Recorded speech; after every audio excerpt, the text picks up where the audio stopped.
Assalomu alaykum aziz dindoshlar. 15-darsimizga xush kelibsiz.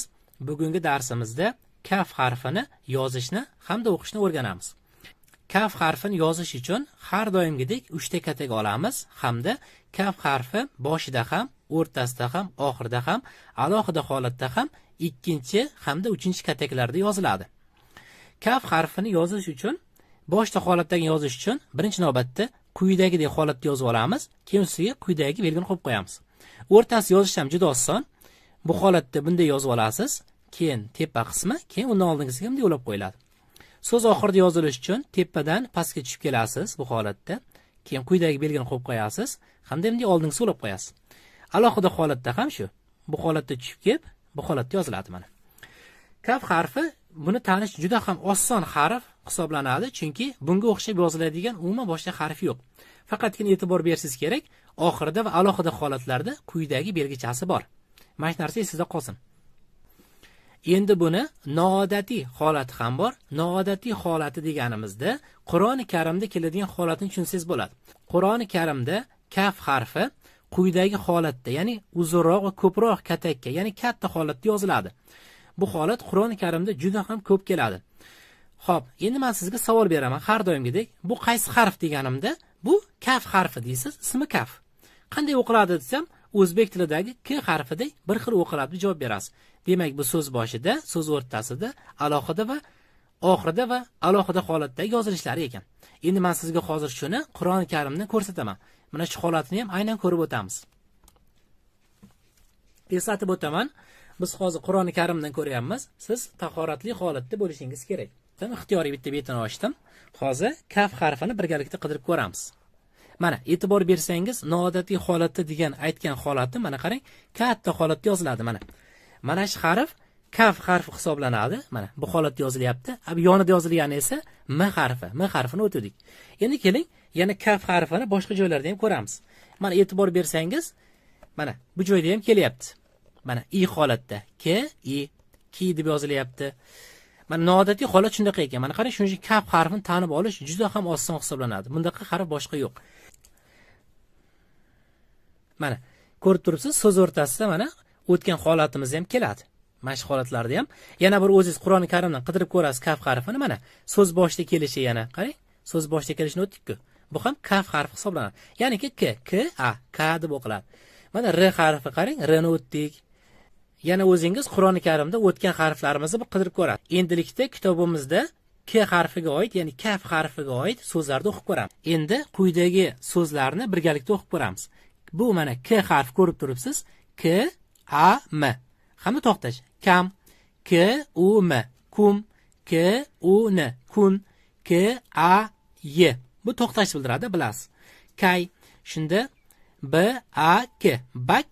R u. Bak ru. Mana so'z boshida kelishlari, bu yoqda mana so'z o'rtasida kelyapti. M a k. Mak r u. Mak ru. K a r. Kar m u.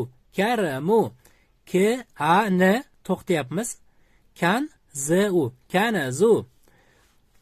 T a r. Tar k u. Mana qarang, k harfi oxirida kelganda quyidagi belgichasi bo'ladi.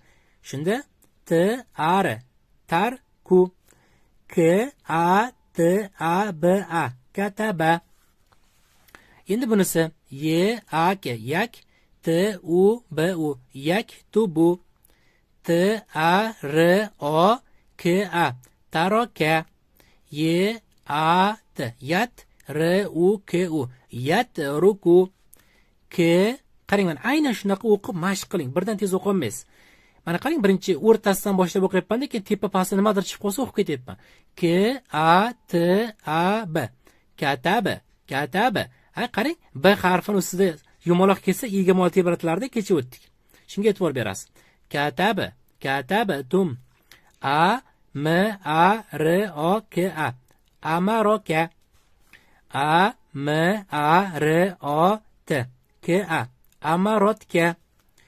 K u n kun t u. Kuntu. Xo'p, buni aytish esimizdan chiqib qolibdi. Buni siz hozircha to'rtburchakka olib turasiz. Shuni to'rtburchakka olib qo'ying. Biz buni keyingi darsimizda qolib ketganlarni bitta qilib o'tamiz hammasini. Buni turbicha qo'yib turasiz hozircha. Yulduzcha qo'yib qo'yaman. Chunki bunda noodatiy holat bor. Hamma noodatiy holatni birdan ayta olmayman. Unga alohida dars qilamiz. Hammasini yig'ib boraman hozir. Endi qarang, boshdan o'qiymiz birgalikda. Kam, kum, kun, kay, bakiru, makiru, karamu, kanazu, taraku, yaktubu, taraka, yatruku, kataba. Bga tebratiladi, e'tibor berasiz. Katabatum, amaraka, amarotka, kuntu. Bunisiga e'tibor bermaysiz. Shu holatda o'qiysiz, yana har doimgidek o'qigingizni yana bizga jo'natsangiz, biz tekshirib ham beramiz.